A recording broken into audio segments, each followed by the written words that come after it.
you realize that. You ain't get double. You got. Okay, in lieu of an opening statement, we'll take 2 questions for Coach Davis. Please let us get the handheld mic to you. Let us know who you are, who you're with. First question, far right.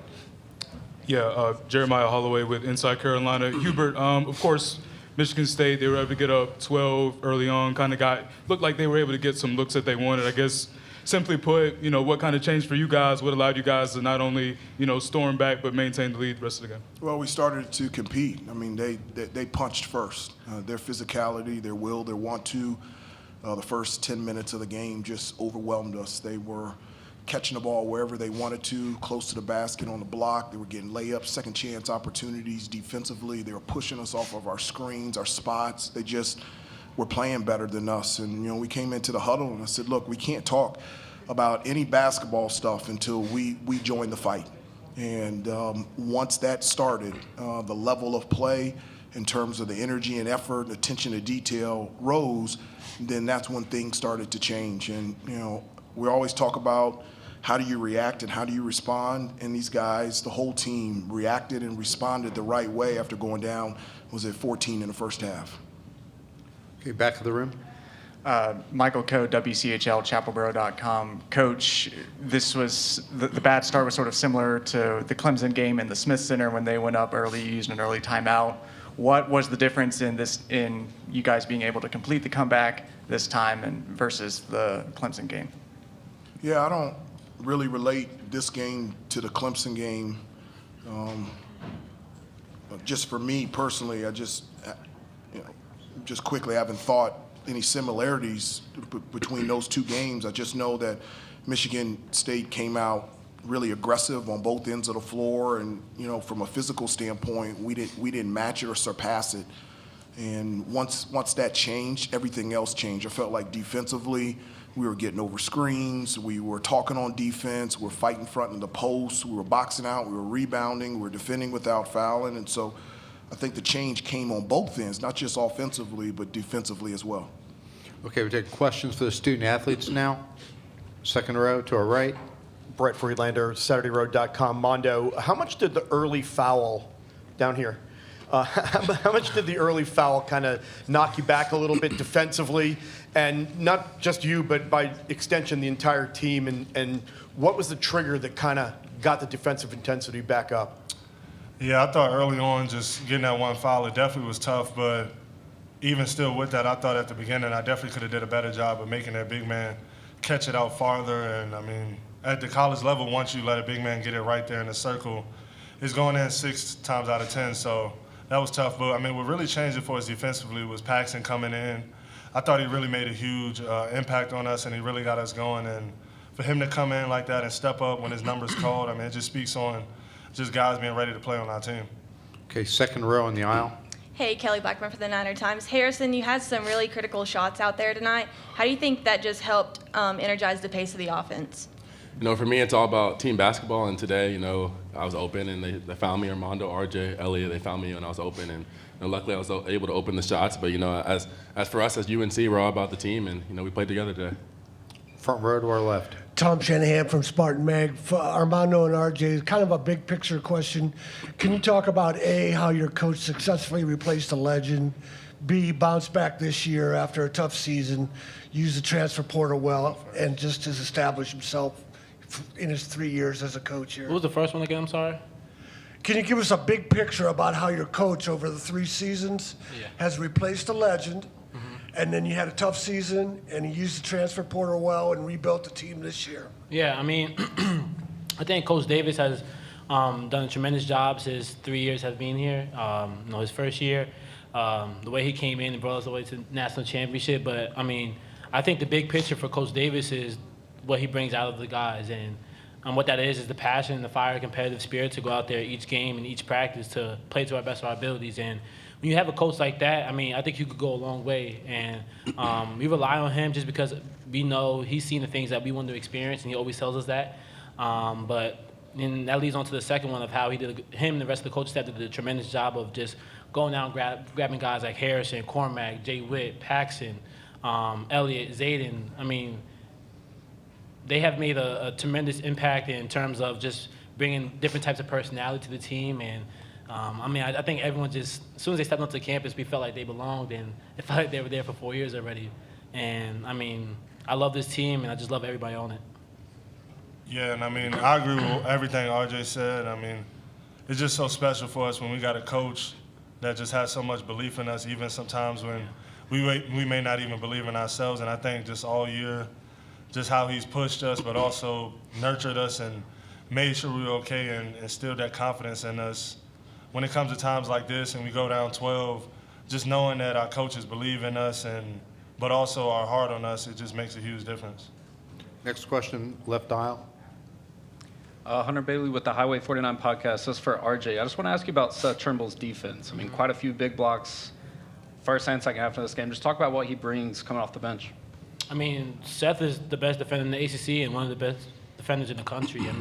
Just his impact on the defensive end has been huge for us all year, especially in today's game. I know there was a couple of times where, because we had Tyson Walker out there and Seth had played, had the challenge to go out there and guard him. I think he did a great job of just making it hard for him, being physical on the catch, getting over screens. I don't know how many blocks he had, but those 2 blocks. Those blocks he had it got us going. He kind of saved us in the second half. So he's definitely one of the best defenders in the country, and I'm super proud of him. Back of the room left.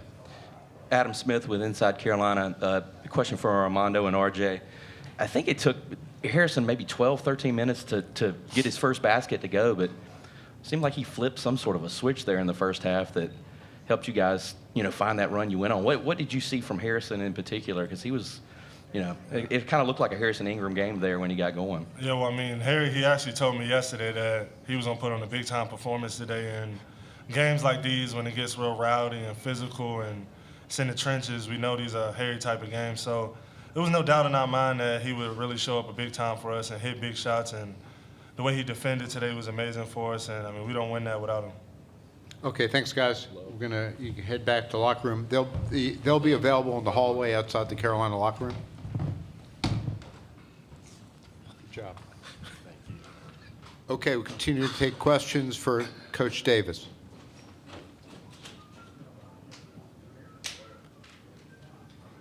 Coach, John Treach, WCCB Charlotte.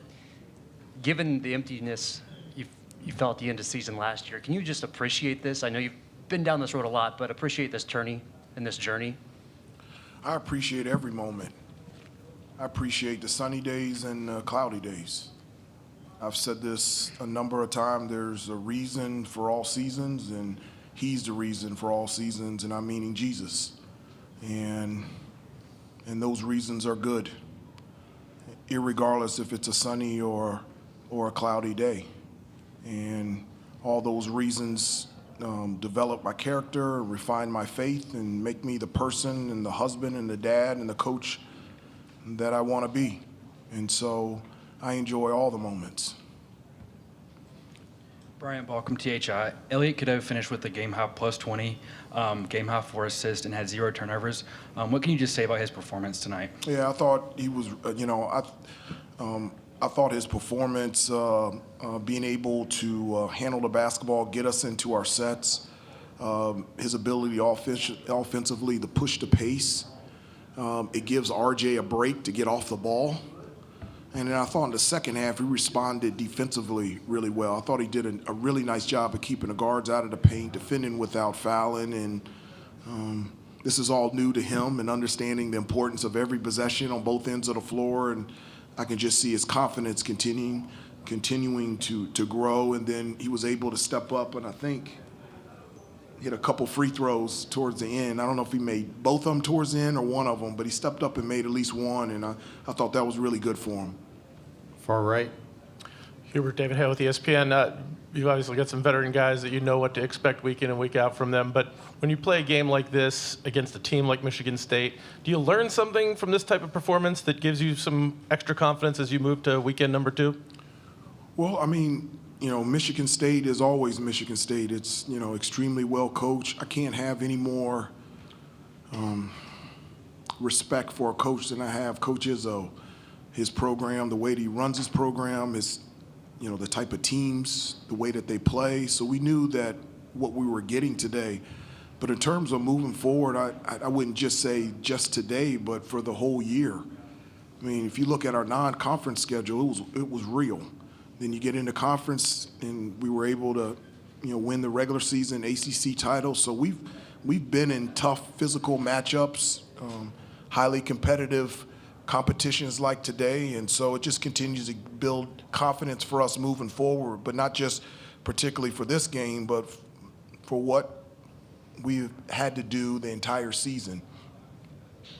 Back left. Brendan Lunga, the Daily Tar Heel. How important is Harrison's energy and kind of keeping the team's energy as a whole up, especially when, going down early like today? No, his personality lights up the room as soon as it comes in, and his personality and his energy lights up the locker room and the huddle and the court. His personality brings something that nobody on the team can bring. It's just brings confidence, brings joy, brings happiness, seriousness, competitiveness, and his game and his personality is exactly what this team and this program needed this year. Take two more questions. Right aisle. Hubert Marcanizero from the New York Post. As somebody who's played the position at a high level, as you have, what's your appreciation for the way RJ steps up in big moments, from the time you've been with him? Yeah, we ask a lot out of him. We ask him to handle the basketball, distribute, score, defend, rebound, lead our team. There's a lot on his plate, and he never complains, never whines, shows up every day, practices hard, is an example of how to prepare, and he goes out every day and he plays his tail off. And, what a great example for the younger players, for like Elliott and, Seth and Zayden and Jay Wash, to be able to see somebody at the highest level, but to see what goes into it. All the hard work, all the preparation to put himself in a position to be successful. And we're going to ride his back the remainder of the season, but I wouldn't want to ride anybody's back other than RJ. He's been absolutely fantastic. Last question, front row. Tom Shanahan, Spartan Mag. Coach, this was kind of uncharted water in the offseason. You're rebuilding your roster. Could you talk about how, when you felt good about maybe the pieces coming together?